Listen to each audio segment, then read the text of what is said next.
Welcome to Next to Madison, a podcast to help you live your best life. Welcome back to another fun episode of Next to Madison. I am your host, Madison Malloy, and I'm super excited about this episode. We are talking about living your purpose, stepping into enlightenment, raising your vibrational consciousness, and how to live a life with purpose while serving others. And I am sitting down. Our guest today is founder of We the Planet and also the Chief Impact Officer of the Deepak Chopra Foundation. He is one of the most enlightened, amazing, beautiful souls I've had the opportunity to connect with. And this is such an impactful interview talking about, putting your ego to the side, living on purpose, serving others, and integrity, authenticity. He talks about the jealousy emotion and how we all feel it, but we can start to limit it as well, and how we really need to focus on our inner climates to raise our vibration and change the world. This interview is so jam-packed with amazing information. I would take notes or listen to it multiple times. It is just an inspiring way to start or end your day or whenever you're listening to this. So I hope you guys enjoy. We will be right back with our guest after this brief message.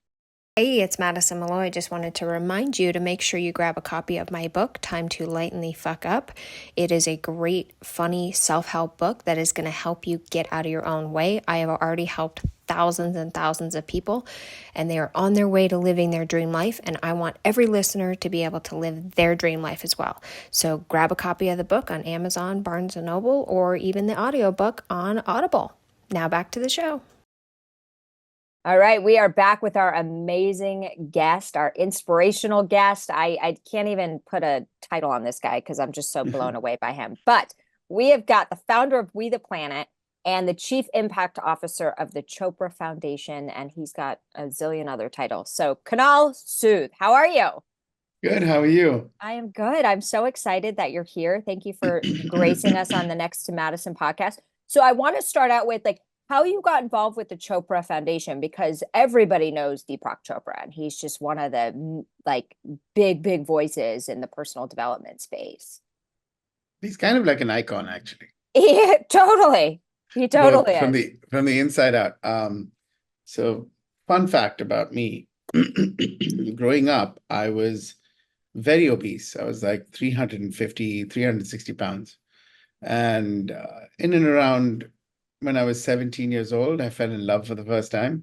Uh-huh. And I didn't get the girl, but I did get my health back. So I lost 200 pounds in an attempt to find love, which is usually what we end up doing.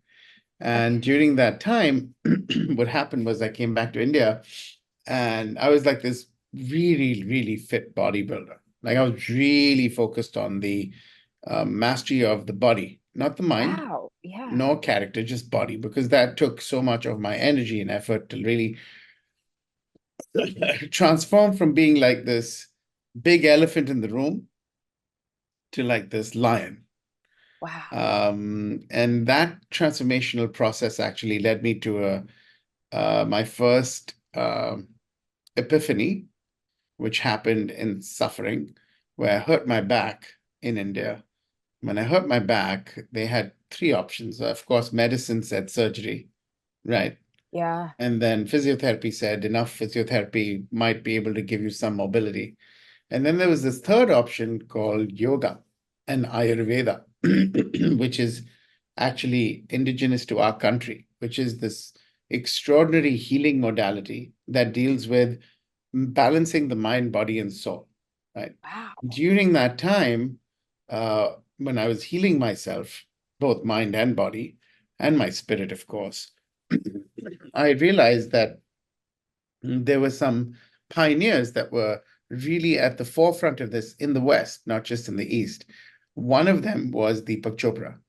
And he, along with a couple of others, Andrew Weil, if you know the name, Dr. Andrew Weil out of Arizona University, he was also one of the best. And then this guy called Dr. Mathai from India, he started a thing called Sokya. And I had the gift of meeting Deepak the first time in 1998, I think it was in 1998, yeah, when I was a fashion designer. Wow. Yeah, that was my first life. And when I met him, I thought he was one of the most interesting men I'd ever met. little arrogant, to be honest, but very kind to me. Um, but what I loved about him was he was deeply earnest about his science, and he was unapologetically uh, following his truth, which was amazing. Um, Yeah. and that inspired me also a lot in my wellness journey. And even when I first met him, what I loved about his, ignorance, it was blissful. What he Yeah. didn't know, he didn't know. And then he genuinely had this curiosity about himself. He actually invited me to come and work for him, but I didn't think I was qualified enough. He said, "Come work for me." Firstly, I had the ego of my ego was sky high because I was so high up in fashion with all of the celebrities. And that's why I got to meet Deepak. He was already a real celebrity with Oprah, and Yeah. everyone was touting him because he really did bring integrative medicine to the forefront. So, that whatever people may say, ultimately he is the father, one of the fathers, one of the forefathers, father figures of integrative medicine and well-being. Yeah. And he's championed that. And now he's just such a beautiful. So like I don't know if you met Deepak recently. I've never met him. I would love Oh to. my God, you have to. His energy is so pure and so sweet and so divine. You know how you see the transcendence and the transition of, ego? Yeah. I think he's the perfect example of that hero's journey. Then I met Deepak again Yeah. 12 years later, and he was definitely more humble, more kind, more loving. He was starting to imbibe all of his teachings, right? And I had just done a TED at the United Nations. So I'd invited him. Unfortunately, he couldn't speak at the event, but he was so kind that he made time just to do an interview with me. Oh, And like literally, I remember that day in the hotel where we did an interview with each other. And again, he invited me to come and work with him. And this was more than a decade ago. And I thought I was on cloud nine because this was my second life as a curator of the future. And I didn't think, you know, well-being in consciousness was my calling. Ironically, because I was trained as a global health psychologist and scientist, I was so well positioned to serve him. But they say there's always divine timing, so I didn't accept the offer again.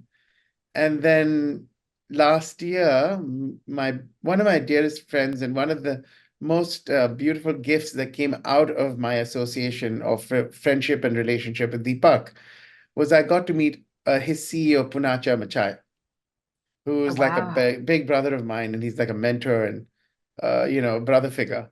So Yeah. between Deepak being a father figure and Punacha being a brother figure, I found a new home to nest my gift. So last year, finally, after 2 decades, more than 2 decades of waiting and dreaming and hoping, I couldn't resist because the alignment was so perfect. Hmm. Deepak is, if you want to talk about people that are saints, living saints, he's starting to really imbibe that energy because he's going into the last era of his home, meaning he's going home, right? Of his Yes. life. Right. This is Right. the final, we call it the last era of our lives in India. Okay. And, we focus on the question, who am I? And this is something that was popularized by Ramana Maharishi in the south of India, who's another rishi. And Okay. I feel like that's what Deepak's doing. He's going into rishihood, and rishihood is basically enlightenment, and Wow. being able to go to that place where you understand that life is not about you, it's about service and serving something that's larger than yourself while being true to you and understanding and deeply mastering the idea of self mastery, the idea of being an extraordinary, audacious leader. And to me, he really does embody that virtue of extraordinary, authentic, visionary, and audacious leadership, which is Wow. actually my dissertation at the PhD I'm doing. So I've got Deepak as one of my greatest allies and most amazing confidants. Who could ask for a better, person to work with? than the father of integrated well-being. And now, in my humble Yeah. opinion, he's becoming the father of consciousness itself, right? One of the Yeah. few fathers in the sense where he's bringing science, the science of consciousness to reality and bringing it to a place where all of us can benefit. So between him and Punacha, who's like a brother of mine who protects me, and I'm very honored to serve by their side. It's a very lean group It's of amazing. extraordinary people. Yeah, this So is the Chopra Foundation. how old is Deepak now? 78 going on. So Is he? he's young and he feels like, honestly, I think he's younger now than he was when I first met him, believe it or not. I swear. Yeah. Energetically, mindfully, beingfully, he's just got a much more tender and vulnerable soul, which is what Yeah. children have. So he's truly living into that truth that I'm studying as part of my PhD, which is the greatest gift as you grow older is when you can find your childlike innocence and self. Okay, that's amazing. But don't you think we would all benefit as a society if we actually tapped into our childlike self as a much younger age? Or do we have to wait until we're older? I think of course, it depends on circumstances, right? Yeah. When you suffer, you somehow tend to feel that vulnerability and childlikeness within, because you have to connect with that, tenderness in order to accept the inevitable truth of reality, which is we're all going to die. And so if you look at kids who suffer from leukemia or other human beings who are adults, if you notice the kids are very, very advanced, they're very adult, you hear wisdom from them that they're like, oh my God, Yeah. this how is this a 10-year-old or how is this a 20-year-old? You know, they Right. sound like 60-year-olds. And then you look at the adults who suffer from suffering itself, whether it's a disease or death, they become children, right? And they become this vulnerable, soft version of themselves. And so you're right, we would, but I think there's a natural time and divine time for that to happen. And we haven't cracked that code yet. Can we cultivate the mindfulness and the beingfulness necessary for us to cultivate that as human beings? We can. It's a lot of hard work. That's why, you know, in life, you want to focus on seva, which is service, sadhana, which is self-development or self-mastery, sangha, which is who you surround yourself with, your fellowship, your community, those that you learn from, Yeah. and finally, swadharma, your divine or chosen path. And these four pillars are pretty much what I'm hoping to learn and work side by side. Deepak and other luminaries in the field, including Punacha, and really understand the science of inner well-being and inner sciences of being true to yourself while living a life that's in service of others. No, and it's amazing, right? Because it's what we do for others. So what would be your advice for people that are listening when they say like, okay, that sounds good, but how do I do that? Like, what would be kind of an example of that? That's a hard one because I'm not a good example of listen to what I or do what I do, but listen to what I say, but don't do what I do. I feel every single person is on their own journey and path. To give them advice on what to do is like cheap Kool-Aid in a sense. Okay. Especially today as we, go into an exponential age of or era of disruptive technology and forces like AI and, all of these forces that are truly going to flip humanity on its head. Over the next 10 years, we're going Yeah. to see 10,000 years of human life disrupted from the inside out. And that's going to really change our perspective as human beings, not only for how we live and work, but for life itself, who we are. We're going to actually have to ask ourselves the question we ask ourselves in the last era of our lives, right out the gates, right out the womb, right when we gain consciousness. Who am I? Yeah. Because of AI, you don't even know who you are because there's this digital twin that's going to show up in the near future, who's going to become your best friend or your greatest enemy or nemesis, right? Depending on what consciousness you feed it. So to me, right now, the advice I take versus give is focusing on three things: deep integrity, deep integrity of the self, life, and being true to others and being good to others. Authenticity. It's so important that you develop the presence of authenticity as well as you live an authentic life as a leader on purpose, right? Yeah. And finally, find your higher calling. And what I mean by that is don't follow your passion. Those things are not the best advice, in my opinion. Follow what you're good at, find your signature strengths, then find how that signature strength is valuable to human beings and the world at large, like the planet. How are you going to be successful is you're going to have to really Wow. become a master, yeah, of your craft or your skill or your trade. And to me, that's more important than following your passion, because passion can be built over time. What you hated could become, I hated losing weight. When I grew up, when I was like Right. losing those first 50 pounds, I Oh, hated it. It felt like, you know, I don't know, eating chalk dust or something like that. yeah. But I did it and I kept doing it, and I saw the fruits of my pain and the fruits of my efforts. And when I started to see that kind of out of mastery manifest, all of a sudden I started loving what I used to hate. Same thing Makes with sense. relationships. You could be in a beautiful marriage, then you hit a bump and you hate each other for a while. But if you move through the pain, you will find a gift you've never known. Right? The thing is that we're not willing to move through the pain. We're not willing to, when we come up against a wall, we just walk Yes. away, right? And that's Or probably we why walk our away. divorce rate is so high, is people just give up.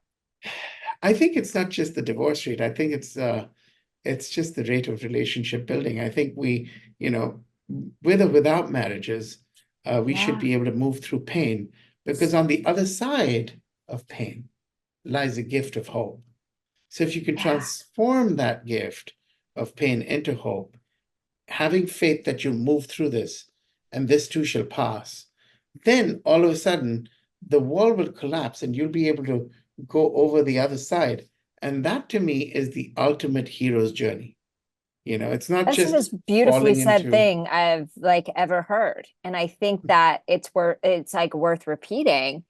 It's like, yeah, yeah, move through the pain to get to the other side of hope. yeah.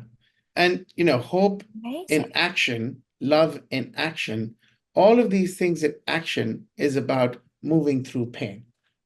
Yeah. Right? And life isn't going to be sweet all the time. I've learned that firsthand, Yeah. whether it's in love, whether it's in life, whether it's creating, like we just did something that was near impossible a week ago, where I came together with a dear friend of mine, Mariam, and we curated a group full of extraordinary souls at the United Nations to reimagine global mental health, leadership, and well-being you Wow. know and and the dream was to unlock our infinite human potential through AI, neuroscience, and consciousness. And over there, focused on that endeavor, I realized I had taken on something that was against all odds possible. So it was seemingly impossible, and I've made my life's journey and purpose to make the impossible possible. And I feel like I It's maybe need to amazing. change my motto now, because it seems like the divine also gives you, what you crave, which is, give me a task. I'm a gladiator in the arena. I want to make the impossible possible. And in record time, we Yeah. were able to have the mayor of New York proclaim a day in the world that is focused and dedicated to Global Mental Health Leadership Day. I love Okay. I love I that. took on this as an intention for two reasons. One, I remember, Miriam and I were talking, and it's her birthday on the 31st of May. And I said, I'm going to do something for you for your birthday as a gift. I'm going to work tirelessly to dedicate this to mental health, because we both have a passion for mental health. Yeah. And we also have a deep passion for altruism. She runs something called the Altru Institute, which is focused on the ideas worth spreading around altruism and just being good and giving. Yeah. And I remember she came to me 8 years ago, it was, I think, 8 years ago, and said, listen, Kunal, I'm looking to form this institute and I'd love for you to be part of it.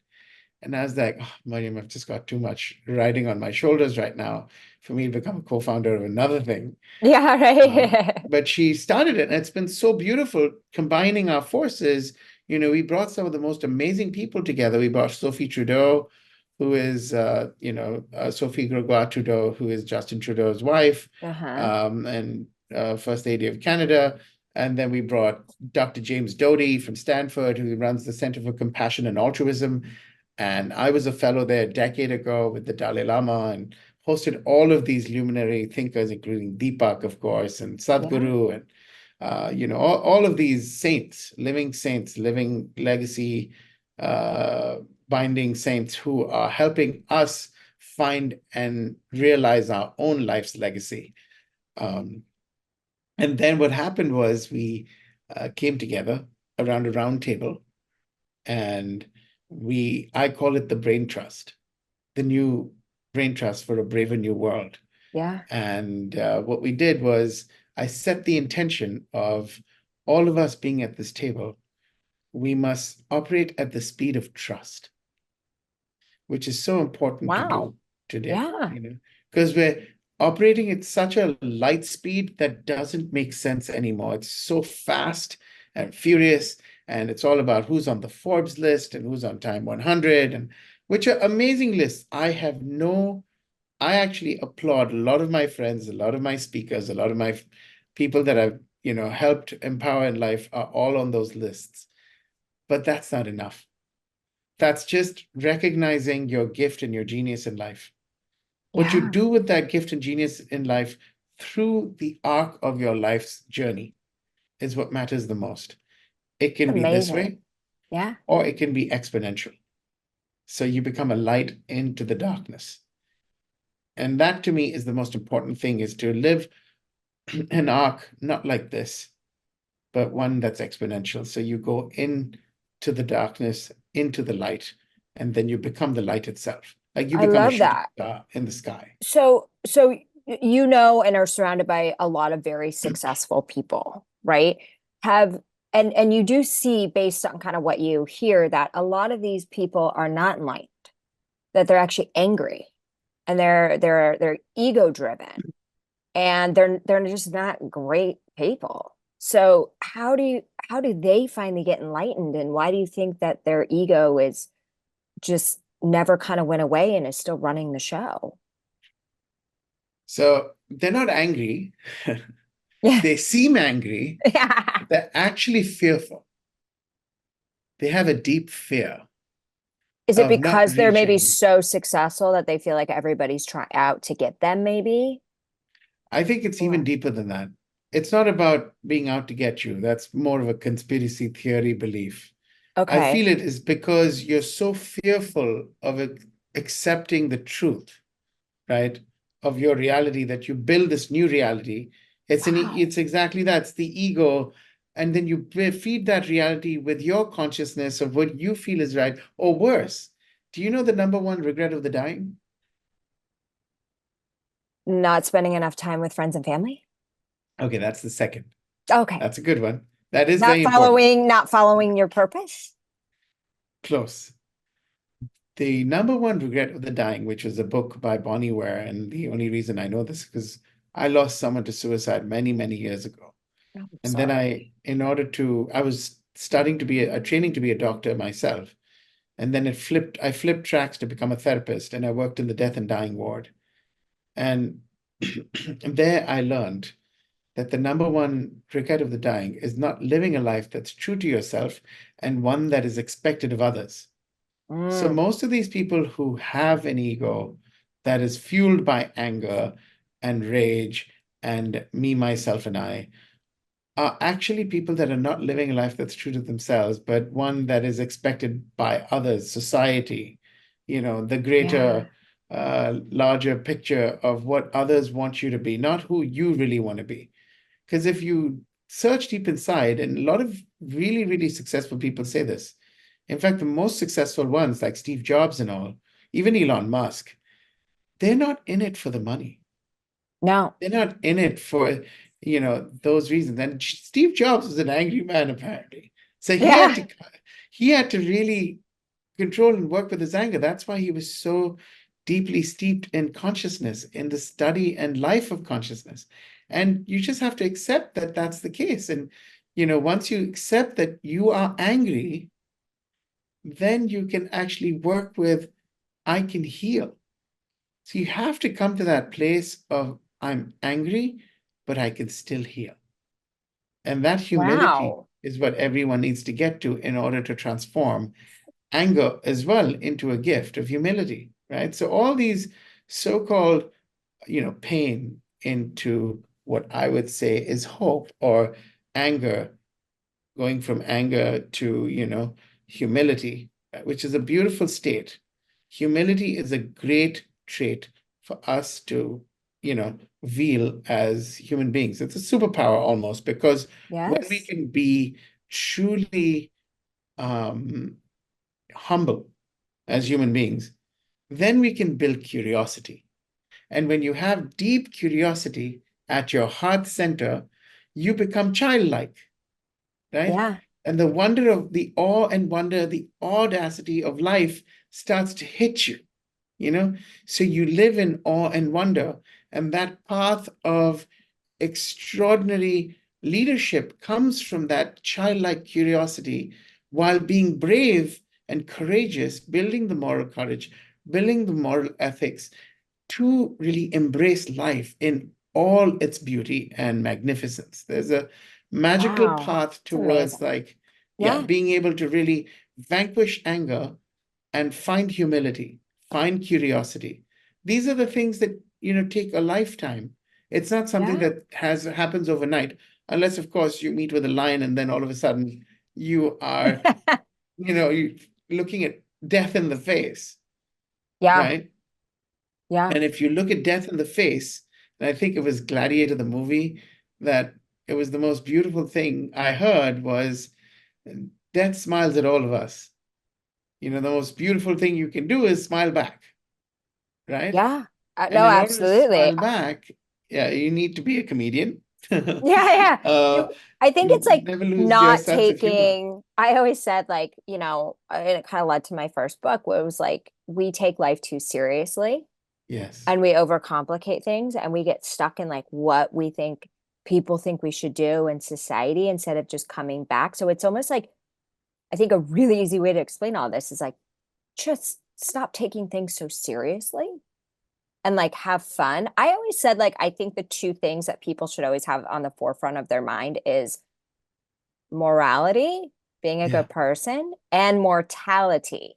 Because I feel like when people are angry or they're jealous or they're like all these different emotions that are negative, that are lower vibration, it's because they're living it, it's almost like they're living as if they're going to live forever.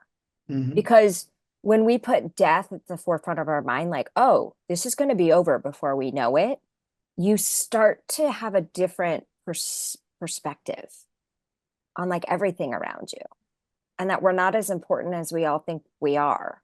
We're Yeah. all connected, and you know, and that's where I think like the ego would die, is if people like actually put death at the forefront of their mind. Like, this is all going to be over one day. Why do I need to have this emotion running the show? But I do want to talk about one emotion that I think affects a lot of people and probably causes them maybe to not make the best decisions, is jealousy.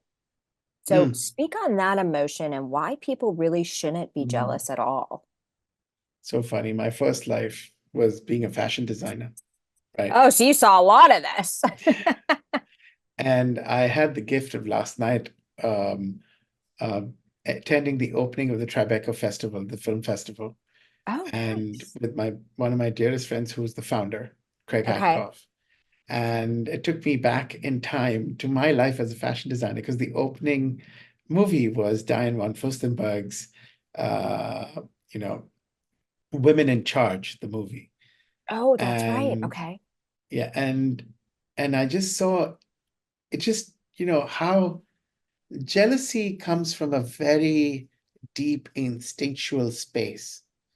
And in order to really overcome jealousy, I feel like you have to really be able, again, to live a very courageous life that's true to yourself.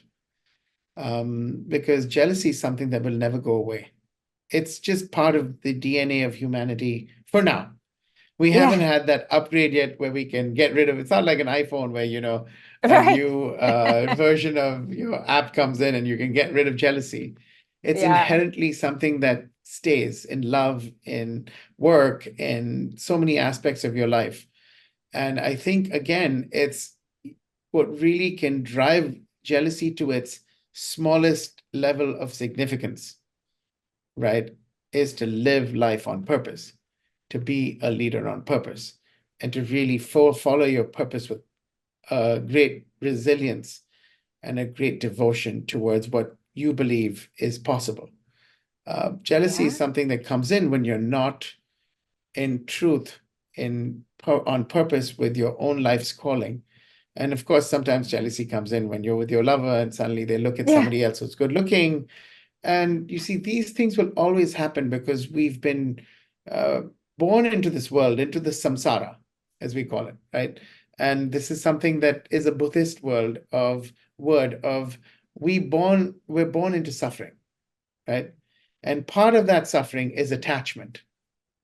Yeah. Okay. Oh my gosh, 100%. Yes.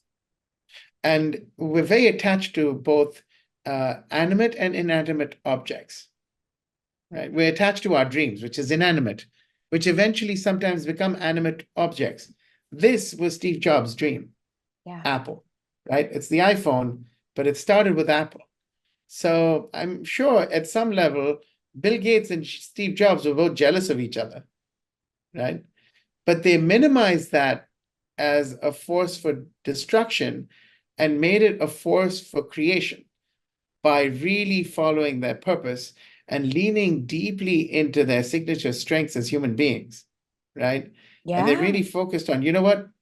I'm deeply passionate about this, but what are my signature strengths? What am I going to do that makes a difference in the world? And once you really let go of self, as in you detach from self, you detach from the attachment of the self. And say, for example, if I was in relationship with you, you were my wife, right? I own you. That's kind of like how it's been created, till death do us part. Right. But the truth is, I never owned you. The only person I can truly own is myself. Own up to myself, own up to my responsibility as someone who's in love with you, and find companionship in a way that I am fully yours and you're fully mine. And I bring my best self to you. So your life is fulfilled and even more joyful, right? And together we create a joyful, peaceful, loving, sustainable relationship and world, right? But I think that's to me, the jealousy, when you get rid of jealousy, that's the best outcome of jealousy is when you vanquish it to its lowest level. It'll always pop back up. It's, it's like greed. It's like anything that, you once in a while, you want to have that chocolate cake, no matter how disciplined you are, unless it's poison, it can literally kill you. Usually you fall prey to desire. And that's the same thing with jealousy. It's on the same continuum as desire. So it'll always pop its head up. Your responsibility as a human being, and with, the more power and the more responsibility you wield, you will realize that these traits don't serve you. Being jealous, being attached, being pitiful, meaning, being the victim. Yes, right. So that's why I think that one of the most amazing universal laws that people need to really pay attention to is the law of detachment. Wanting something and putting it out there and feeling the vibration and getting in alignment with it, but also not attaching yourself to the outcome. That's a brilliant book you should write, The Law of Detachment. I don't think it's been written detachment. I know I should write it. And if it has, then I'll write my own version of it, because it's true. I think that comes into expectation, right? You just have to let life unfold. So one of the questions I do want to ask you before we have to wrap up is, what do you think about the whole saying of what's meant for you cannot pass you by? So this goes into detachment. So don't attach to it. Just let it go, because if it's meant for you, you can't mess it up. What's your I, feeling on that? as someone that believes in astrology, I do believe that you have an ultimate destiny. Yeah. You're born and when you die. These are two things you cannot control. They're ultimately destined by a higher force, a higher power, universal force, God, call it whatever we want. But what we do between that period of time, we do have some agency of. So I feel like detachment can be a double-edged sword because you can't become so detached that apathy becomes your way of being, or Right. you believe that, and I feel like this is one of the biggest lessons we can take away from life itself is there's the perpetrator, there's the collaborator, there is the victim, and then there's the bystander. Mm, The bystander is the fulcrum. Okay. And what I mean by that is when we have the choice in life, we shouldn't be a perpetrator. We should try not to become a victim. We should really avoid being the collaborator, but never, ever, ever be the bystander. Because the bystander is the reason why atrocities happen in life. If you have apathy for, say, for example, the Jews being annihilated in World War II, that's a perfect example of perpetrator, collaborator, victim, and bystanders. The wow. rest of the world was bystanders watching all these atrocities happen. And once they Yeah. jumped in, once America jumped in, once the other countries jumped in, they stopped being bystanders. And all of a sudden, boom, we had the ability to take a stand and vanquish evil at its root. So Yeah. to me, there's a fine line between being a bystander and becoming the hero of your own life's journey as well as someone else's. And when you can do that, you've literally become a saint. Because you save one life, Yeah. you save the world. Yeah, that's what they say. And that's what I believe that, don't be a perpetrator, don't be a I love victim, that. but never, ever, ever be a bystander. What a great note to end on. But before we do wrap up, I want you have a big reveal. Oh, yeah. So So I want to hear it. in 2019, when I launched We the Planet, it was because I felt like a deep failure myself. I Oh, didn't, well, because what happened was I had done this really huge summit at the United Nations to put the first woman on the moon. yeah. And it became the Artemis project with NASA, and all these big things happened. But I felt like we the people have failed. We as people in life haven't really risen our consciousness to a place where we can actually save the world, or Yeah. even more importantly, save ourselves and each other. So to me, today's greatest global grand challenge is not one of climate change. I feel like the climate Yes. inside us needs a tremendous amount of augmentation and transformation. And if we transform from within, we can become really extraordinary leaders. So the big reveal is, I just launched We the Future at the UN last year, and then we did it again together just last week, where we proclaimed a day in the world. But what I'm really working towards is what I call the theory of audacity. And the theory of audacity deals with, in my opinion, the most important and critical challenge of our times here and now. We don't have a technology problem. We don't have a resource problem. What we really have here and now is a demanding leadership crisis. We need better leadership here and now. We need better leaders. And we have to create consciousness that elevates us as humanity, empathy, compassion. But most important, we must recognize that our greatest global grand challenge is consciousness itself. And once we Yes. can actually focus on consciousness and making consciousness a way of life for us to elevate, then AI will become our best digital twin. It'll become Jarvis, like in Iron Man, Yeah. and Yeah. won't become our nemesis, like Ultron. You have that Wow. capability right now. And to me, the most audacious journey right now is to have inner transformation. Yeah. Because with deep, true inner transformation, you can have really critical, meaningful impact on the outside world. You can live into your massive transformative purpose. And like you said, Right. yeah, your destiny, although maybe predetermined of when you leave, you will have lived a life so full of meaning and purpose, and it would have been a life worth living in service of others. So for me, I the love big that. reveal is my dissertation, which I'm going to actually announce in September at Harvard at our upcoming Sages and Scientists Summit. I'm really excited to, share it with the world.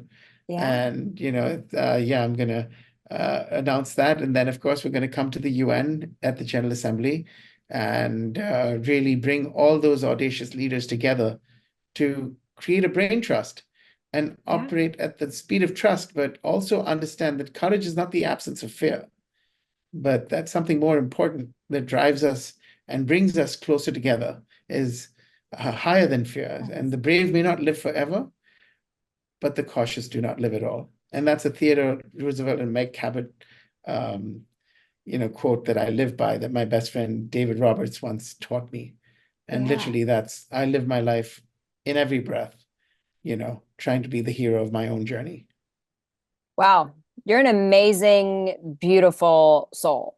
Like I'm just blown away by you. There's not a lot of people that make me speechless at times, but you have accomplished that. I'm just so you're just such a beautiful light in this world. So don't ever change. You're amazing.